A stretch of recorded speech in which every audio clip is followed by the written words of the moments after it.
तुम जब रात में सोते हो, क्या तुम महसूस कर पाते हो कि तुम्हारे कमरे में कुछ और है? कुछ ऐसा जो तुम्हारे करीब आता है, तुम्हारे खून की एक एक बूंद को चूसता है और फिर तुम्हारे अंदर ही बस जाता है। आज की ये कहानी एक ऐसी ताकत के बारे में है जो दिखती नहीं है, लेकिन उसकी मौजूदगी हर पल तुम्हारे साथ होती है।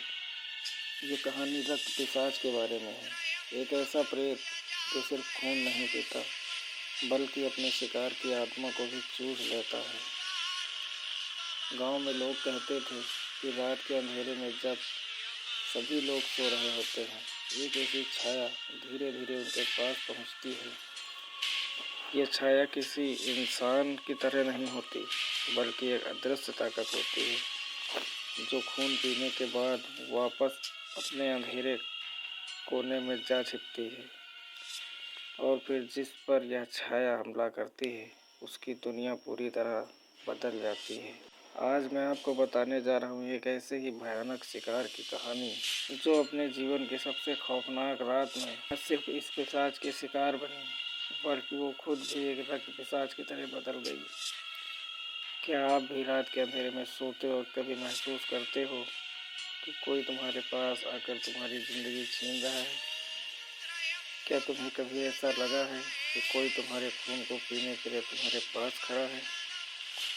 अगर नहीं तो तैयार रहिए, क्योंकि ये कहानी एक ऐसी रात की है जो शायद आपके ख्वाबों में आए। आकृति एक छोटे से गांव में रहती थी जहां लोग अक्सर अपनी कहानियां सुनाते थे। वो कहते थे कि गांव के पास एक पुरानी हवेली है जहाँ कभी रक्त पिशाच आया करता था। कहते हैं वो सिर्फ खून ही नहीं चूसता था, बल्कि उसकी आत्मा भी शिकार की रूह को अपने कब्जे में कर देती थी। लेकिन आकृति को इस सब पर यकीन नहीं था। वह मानती थी कि यह सिर्फ गांव वालों का डर है। आकृति को तो अपनी जिंदगी बेहद सामान्य लगती थी। उसके पास दोस्तों का अच्छा साथ था, वह पढ़ाई में भी तेज थी और घर में हर कोई खुश था। लेकिन उस रात ने उसकी ज़िंदगी को पूरी तरह बदल डाला। एक रात आकृति उसके कुछ दोस्त के पास जंगल में घूमने गए थे। हवा में अजीब सी गूंज थी और आसमान में बादल घिर चुके थे। जैसे वे जंगल के अंदर गए, एक गहरी खामोशी छा गई।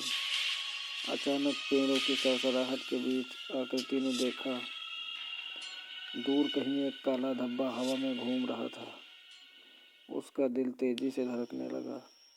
उसने अपने दोस्तों से कहा, देखो, क्या तुम भी यह देख रहे हो? लेकिन जब वे मुड़े तो कुछ नहीं था। सभी ने इसे मजाक में ले लिया, लेकिन आकृति का दिल भारी हो गया था। अब वह समझ चुकी थी कि कुछ अजीब जरूर था जो उनकी मौजूदगी को महसूस कर रहा था। जैसे वे घर लौटे, आकृति को महसूस हुआ कि उसे किसी ने देखा है, जैसे कोई उसके पीछे आ रहा हो। फिर अचानक पीछे से कुछ कटा हुआ हाथ उसके कंधे पर पड़ा। वह चिल्लाई और पलट कर देखा, कुछ नहीं था। फिर भी उसका मन भय से भर गया। वह जल्दी जल्दी घर गई और दरवाज़ा बंद कर लिया। रात में आकृति बुरी तरह डरी रही थी। उसे ऐसा महसूस हो रहा था कि किसी ने उसके कमरे में घुसकर उसे पकड़ लिया है। और फिर जैसे वह सोने के लिए बिस्तर पर लेटी, उसे एक अजीब सी सिहरन महसूस हुई, जैसे कोई उसके पास खड़ा हो। वह डरी हुई थी और अचानक उसके गले में कोई गर्म सांस महसूस हुई। वह घबराते हुए बिस्तर से उठ बैठी, लेकिन फिर भी उसकी सांसें घबराई हुई थी। उसकी आंखें बंद थीं, लेकिन उसे ऐसा महसूस हो रहा था कि कोई उसके शरीर से खून चूस रहा है। हर बार वह हिलने की कोशिश करती, उसकी ताकत कम हो जाती।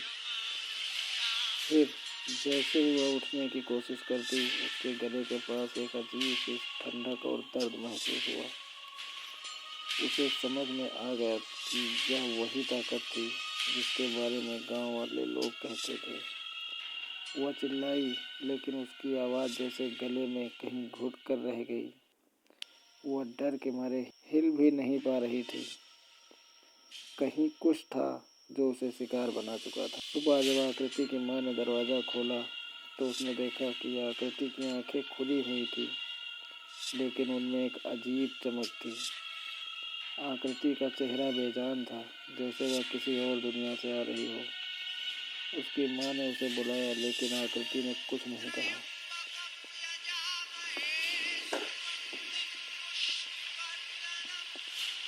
जब माँ ने देखा तो उसके शरीर पर खून के धब्बे थे, लेकिन उसका खून पूरी तरह से गायब हो चुका था। आकृति अब पहले जैसी नहीं रही थी। वह अब रक्त पिशाच की तरह बदल चुकी थी। उसकी आंखों में अब वो डर नहीं था, बल्कि एक खौफनाक चमक थी। अब वह दूसरों के खून को चूसने के लिए तैयार थी। क्या आप कभी सोते वक्त महसूस करते हैं कि कोई आपके पास आकर खून चूस रहा है? क्या आप सोच सकते हैं कि आपकी रूह भी कभी इस तरह चुराई जा सकती है? अगर नहीं, तो याद रखें, यह रक्त पिशाच कहीं भी कभी भी आ सकता है। वह आपकी आंखों के सामने से गुजर जाएगा और आपको पता भी नहीं चलेगा। क्या आप तैयार हैं इस खौफनाक अनुभव से जूझने के लिए? अगर आपने ये कहानी पसंद की हो तो चैनल को सब्सक्राइब करें और बेल आइकन दबाना न भूलें। अगली बार हम और भी खौफनाक कहानियों के साथ आपके सामने होंगे।